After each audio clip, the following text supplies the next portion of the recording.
Near Pokrovsk, Russians carried out an assault in pickup trucks under the Soviet flag. However, the group suffered a crushing defeat, writes Forbes.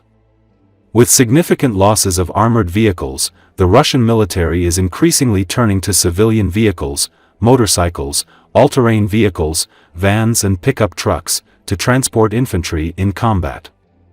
But a recent attack near Pokrovsk in the Donetsk region may be a turning point in this approach. This time, Russian forces attacked using exclusively civilian vehicles, 7 trucks and cars.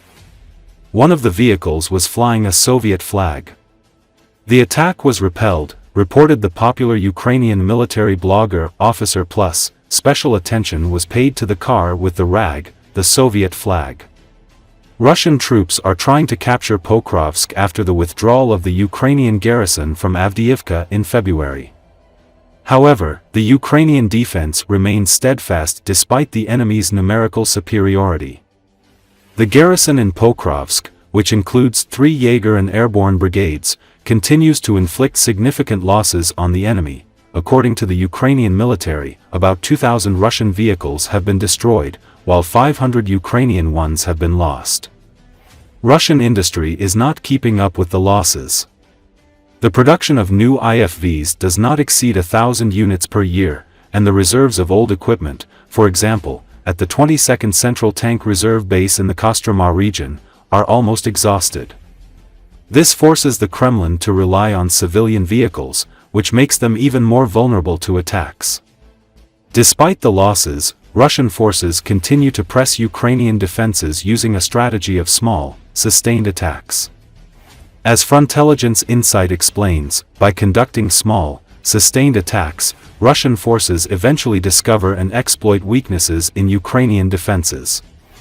Although this approach is costly, it can be effective in the short to medium term. The destruction of civilian equipment near Pokrovsk shows the weakness of the Russian troops' supplies, but this does not guarantee the failure of the entire offensive.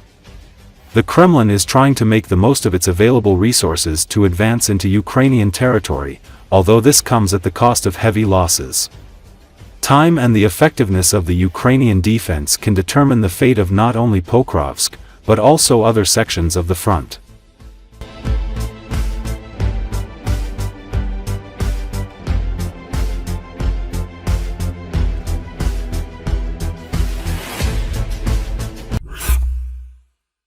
The contract between Ukraine's Naftogaz and PJSC Gazprom for the transit of Russian gas through Ukraine to Europe, mainly Hungary and Slovakia, expires on December the 31st of this year. Kyiv has repeatedly stated that it does not intend to extend the agreement. At the same time, Slovakia and Hungary's dependence on Russian hydrocarbons, especially in winter, is more than critical. These countries, unlike most other EU states, have virtually no alternative sources of raw material imports, and the situation with money to pay for example, LNG, is not very good.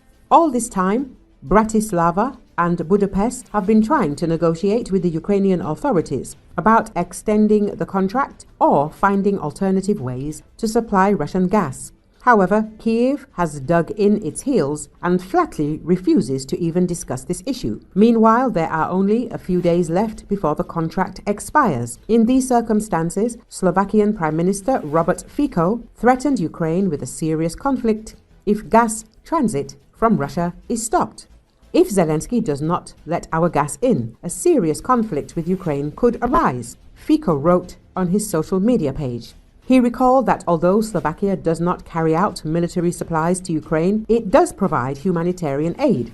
At the same time, until recently, Fico did not object to contracts of Slovak private defense companies to sell their products to Kyiv, but he may change his mind. It is known that Slovakia sells fuel and lubricants to Ukraine, and these are obtained as a result of processing Russian oil at local refineries. And this channel may be closed, and this, among other things, is fuel for armored vehicles and motor transport of the armed forces of Ukraine. Russia and Ukraine have not reached an agreement on the continuation of Russian gas transit through Ukraine to Europe, despite Azerbaijan's mediation efforts. Reuters reported this, citing a senior source in the Azerbaijani energy company SOCAR. The EU and Ukraine are said to have asked Azerbaijan to facilitate negotiations with Russia on a gas transit agreement which expires at the end of this year. Kremlin leader Vladimir Putin said that a new agreement with Kyiv for gas transit to Europe was no longer possible. Ukraine, which has been resisting a full-scale Russian invasion since February 2022, announced that it will not renew the contract, under which about 15 billion cubic meters of Russian gas is transported annually through Ukrainian territory to Europe. Ukrainian President Volodymyr Zelensky stated that Kyiv might consider continuing the transit of Russian gas, but only if Russia does not receive payment for it until the war ends. However, this condition is unlikely to be accepted by Moscow. The Sokha source claimed that the company had been mediating negotiations between Ukrainian and Russian energy companies for almost a year at the request of Ukraine and the EU. The source noted that high-level executives met with representatives of Ukrainian energy companies on the 2nd of May in Istanbul and the 29th of August in Vienna, adding, in the end, the Ukrainian and Russian sides could not agree on terms.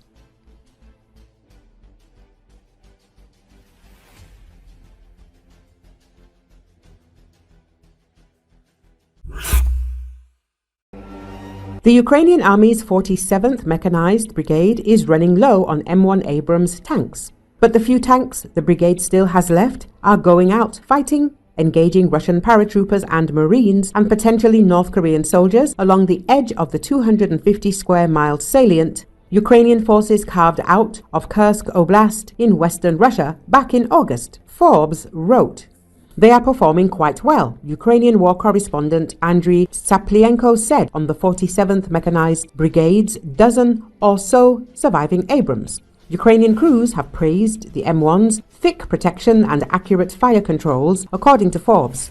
The publication notes that it's hard to say whether the 2010s vintage tanks have clashed with any of the thousands of North Korean troops who recently reinforced the Russians in and around Kursk. The tankers are not 100% sure whether the North Koreans were among the enemy units they destroyed. Saplienko noted, because the machine gun cannot see the enemy's face. The Forbes says that 47th Mechanized Brigade defends a length of the front line just east of the village of Novoye Vanovka on the western side of the salient. A pair of Russian formations, the 56th Airborne Regiment and the 155th Naval Infantry Brigade, apparently has been trying to advance from Novoye Vanovka in order to gain control of the neighboring village Leonidovo, a mile to the east along a country road. That road and its branches are equally critical to both sides and equally dangerous. Russian operators flying new fiber optic drones recently immobilized one of the 47th Mechanized Brigade's M1s as the tank rolled down the road. The drones, which are jam-proof because they send and receive data via the fiber instead of the radio, repeatedly hit the 69-ton, four-person Abrams in its engine compartment. The crew survived, according to Rob Lee, an analyst with the Foreign Policy Research Institute in Philadelphia, who has been in contact with the 47th Mechanized Brigade. The drones were unable to penetrate either the turret or the hull elsewhere while we were inside, one of the tankers told Lee. That particular M1 was protected by locally installed anti-drone netting and reactive armor blocks, as well as its factory-installed armor. The 47th Mechanized Brigade told Lee the damaged M1 may be recoverable. According to Forbes, more M1s are coming, but not from the United States. Australia pledged 49 surplus M1s back in October. That's more than enough fresh Abrams to restore the 47th Mechanized Brigade's tank battalion because back to its full strength of 31 tanks, while also equipping a second battalion.